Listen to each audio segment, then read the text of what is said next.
Hello, আসসালামু আলাইকুম। কেমন আছেন সবাই? স্বাগত জানাচ্ছি নতুন আরেকটি ব্লগে।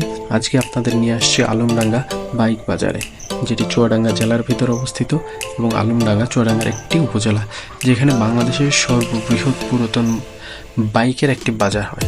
আপনারা ভিডিওতে অনেক রকম ভিডিও দেখে থাকবেন, আমিও ওরকম একটি ভিডিও দেখেই বাজারটাতে এসেছিলাম দেখতে, এবং উদ্দেশ্য ছিল একটি বাইক কেনার আমার এক ভাতিজার জন্য। তবে বাজারে আসার পরে চিত্রটা দেখলাম টোটালি ভিন্ন।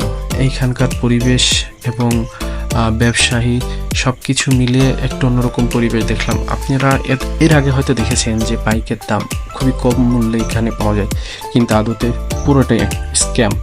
এইখানে আপনি আসলে বাইরের থেকে বিক্রি করতে আসা কোনো বাইক মালিককে পাবেন না বাইক নিয়ে, সবাই ব্যবসায়ী। যার কারণে হয় কি, এখানে এমন একটা সিন্ডিকেট তৈরি হয়েছে যে আপনি প্রায় পুরাতন বাইকের দাম নতুন দাম বাইকের কাছাকাছি হয়ে যায়।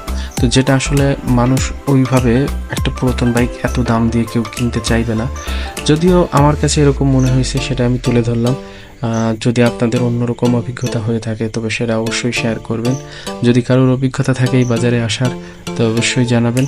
আমি অবশ্যই বলে দিচ্ছি, এই বাজারটি হচ্ছে আলমডাঙ্গা যে কেন্দ্রীয় টার্মিনাল আছে সেই টার্মিনালটাতে অবস্থান করে এবং অনেক বড় একটি বাজার। ধন্যবাদ সবাইকে দেখার জন্য।